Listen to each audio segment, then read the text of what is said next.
ಕೊನೆಗೂ ಕೂಡ ತುಮಕೂರಲ್ಲಿ ಮಾಧುಸ್ವಾಮಿ ಅವರ ಮುನಿಸು ತಣ್ಣಗಾಯ್ತಾ ಅವರನ್ನ ಮನವೊಲಿಸೋದ್ರಲ್ಲಿ ಯಶಸ್ವಿ ಆದ್ರ ಸೊ ಈಗ ವಿ ಸೋಮಣ್ಣ ಮತ್ತು ಮಾಧುಸ್ವಾಮಿ ಹತ್ತಿರ ಹತ್ತಿರ ಅನ್ನೋ ರೀತಿಯಲ್ಲಾಗಿದೆ. ಮುನಿಸು ಮರೆತು ಸೋಮಣ್ಣವನ್ನ ಈಗ ಮಾಧುಸ್ವಾಮಿ ಸ್ವಾಗತಿಸಿದ್ದಾರೆ. ಬಿಸಿ ನಾಗೇಶ್ ಅವರ ಮಧ್ಯಸ್ಥಿಕೆಯಲ್ಲಿ ಮಾಧುಸ್ವಾಮಿ ಅವರನ್ನ ಭೇಟಿಯಾಗಿದ್ದಾರೆ. ಸೋಮಣ್ಣ ಅವರು ಸಹಕಾರ ನೀಡುವಂತೆ ಸೋಮಣ್ಣ ಅವರು ಕೇಳಿಕೊಂಡಿದ್ದಾರೆ. 2-3 ದಿನದಲ್ಲಿ ಬೆಂಬಲದ ಬಗ್ಗೆ ನಿರ್ಧಾರ ಪ್ರಕಟಿಸೋದಾಗಿ ಮಾಧುಸ್ವಾಮಿ ಅವರು ತಿಳಿಸಿದ್ದಾರೆ.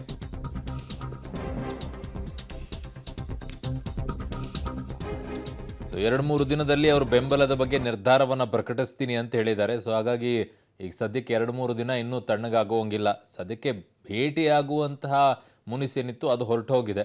ಬಟ್ ಬೆಂಬಲ ಕೊಡುವಂಥ ಮುನಿಸು ಇನ್ನೂ ತಣ್ಣಗಾಗಿಲ್ಲ. ಅದಕ್ಕೊಂದು 2-3 ದಿನ ಬೇಕಾಗತ್ತೆ. ನೋಡಿ ಚಿತ್ರದಲ್ಲಿ ನೋಡ್ತಾ ಇದ್ದೀರಾ. ಸೊ ಅದು ಬಿ ಸಿ ನಾಗೇಶ್ ಅವರ ಮಾಜಿ ಸಚಿವರು ಬಿ ಸಿ ನಾಗೇಶ್ ಅವರ ಮಧ್ಯಸ್ಥಿಕೆಯಲ್ಲಿ ಮಾಧುಸ್ವಾಮಿ ಅವರನ್ನ ಭೇಟಿಯಾಗಿದ್ದಾರೆ. ಸೋಮಣ್ಣ ಅವರು ಸಹಕಾರ ನೀಡಬೇಕು ಅಂತ ಸೋಮಣ್ಣ ಕೇಳಿಕೊಂಡಿದ್ದಾರೆ. ನನ್ನ ಸಹೋದ್ಯೋಗಿ ಮಂಜುನಾಥ್ ತಾಳ್ಮಕ್ಕಿ ಈಗ ನನ್ನ ಸಂಪರ್ಕಕ್ಕೆ ಸಿಗ್ತಾ ಇದ್ದಾರೆ ತುಮಕೂರಿನಿಂದ. ಮಂಜುನಾಥ್, ಈಗ ಮುನಿಸು ಭೇಟಿಯಾಗುವಂಥ ಮುನಿಸು ತಣ್ಣಗಾಯಿತು, ಮುಖವಾಗಿ ಭೇಟಿಯಾಗುವಂಥದ್ದೆಲ್ಲವೂ ಕೂಡ ಮುಗಿದೋಯ್ತು. ಆದರೆ ಈಗ ಬೆಂಬಲ ಕೊಡುವಂಥ ಮುನಿಸು ತಣ್ಣಗಾಗೋದು ಯಾವಾಗ ಅಂತ?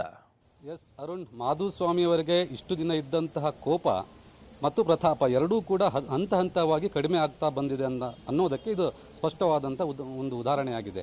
ಯಾಕೆಂದರೆ ಆರಂಭದ ದಿನಗಳಲ್ಲಿ ತನಗೆ ಟಿಕೆಟ್ ಕೈ ತಪ್ಪಿದ್ದರಿಂದ ಇಡೀ ಪಕ್ಷನೇ ತೊರೆದು ನಾನು ಕಾಂಗ್ರೆಸ್ಗೆ ಹೋಗ್ತೀನಿ ಎನ್ನುವಂತಹ ತಯಾರಿಯಲ್ಲಿ ಮಾಧುಸ್ವಾಮಿಯವರು ಇದ್ದರು. ಆದರೆ ಯಡಿಯೂರಪ್ಪನವರ ಸಂಧಾನದಿಂದಾಗಿ ಅವರು ಪಕ್ಷ ತೊರೆಯುವಂಥ ಒಂದು ನಿರ್ಧಾರದಿಂದ ಹಿಂದಕ್ಕೆ ಸರಿದಿದ್ದರು. ಆದರೆ ಪಕ್ಷ ತೊರೆಯುವಂಥ ನಿರ್ಧಾರದಿಂದ ಹಿಂದಕ್ಕೆ ಸರಿದರೂ ಕೂಡ ತಾನು ಹೊರಗಿನ ಅಭ್ಯರ್ಥಿಯಾದಂಥ ವಿ ಸೋಮಣ್ಣವರನ್ನು ಬೆಂಬಲ ಮಾಡೋದಿಲ್ಲ ಎನ್ನುವುದನ್ನು ಅವತ್ತೇ ಹೇಳಿದರು. ಮತ್ತು ಆ ಕುರಿತ ನಿರ್ಧಾರವನ್ನು ಅವರಿಗೆ ಬೆಂಬಲಿಸಬೇಕೋ ಬೇಡೋ ಎನ್ನುವ ನಿರ್ಧಾರವನ್ನು ಇನ್ನೂ 1 ವಾರದ ನಂತರ ಪ್ರಕಟಿಸ್ತೀನಿ ಅನ್ನೋದನ್ನು ಕೂಡ ಮಾಧುಸ್ವಾಮಿಯವರು ಹೇಳಿದರು.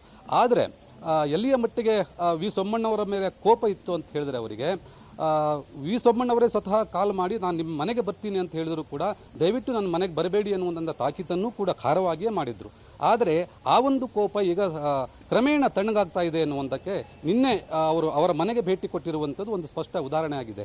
ನಿನ್ನೆ ದಿನ ತಿಪ್ಟೂರಿನ ಮಾಜಿ ಶಾಸಕರಾದಂತಹ ಬಿ ಸಿ ನಾಗೇಶ್ ಅವರ ಮಧ್ಯಸ್ಥಿಕೆಯಲ್ಲಿ ವಿ ಸೋಮಣ್ಣವರು ಮಾಧುಸ್ವಾಮಿಯವರ ಮನೆಗೆ ಭೇಟಿ ಕೊಟ್ಟಿದ್ದಾರೆ ಮತ್ತು ಮಾತುಕತೆಯನ್ನು ಕೂಡ ಮಾಡಿದ್ದಾರೆ. ಅದರ ಜೊತೆಗೆ ನಮಗೆ ಸಹಕಾರ ಕೊಡುವಂತೆ ಬೆಂಬಲ ಕೊಡುವಂತೆ ಈ ಸಂದರ್ಭದಲ್ಲಿ ಮನವಿಯನ್ನು ಕೂಡ ಮಾಡಿದ್ದಾರೆ.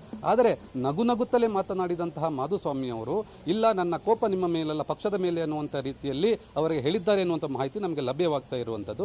ಅದರ ಜೊತೆಗೆ ನಿಮಗೆ ಬೆಂಬಲ ಕೊಡಬೇಕೋ ಬೇಡೋ ಎನ್ನುವುದನ್ನು ನಾನು ಇನ್ನೂ 2-3 ದಿನದಲ್ಲಿ ನಿರ್ಧರಿಸ್ತೀನಿ ಎನ್ನುವಂಥ ಮಾತನ್ನು ಕೂಡ ಹೇಳಿದ್ದಾರೆ ಅನ್ನುವಂಥದ್ದು ಸದ್ಯ ನಮಗೆ ಸಿಕ್ಕಿರುವಂಥ ಮಾಹಿತಿ. ಒಟ್ಟಾರೆಯಾಗಿ ಮಾಧುಸ್ವಾಮಿಯವರು ಒಂದು ಕಡೆ ಪಕ್ಷ ತೊರೆದೇ ಇದ್ದರೂ ಕೂಡ ನೇರವಾಗಿ ವಿ ಸೋಮಣ್ಣವರಿಗೆ ಅಂದರೆ ಬಹಿರಂಗವಾಗಿ ಪ್ರಚಾರದಲ್ಲಿ ಪಾಲ್ಗೊಂಡು ಅವರ ಪರ ಮತಯಾಚನೆ ಮಾಡದೇ ಇದ್ದರೂ ಕೂಡ ಒಳಗಿಂದೊಳಗೆ ಎಲ್ಲ ಸಪೋರ್ಟ್ ಮಾಡುವಂಥ ಎಲ್ಲ ಸಾಧ್ಯತೆಗಳು ಹೆಚ್ಚಳವಾಗಿರುವಂಥದ್ದು. ಅರುಣ್.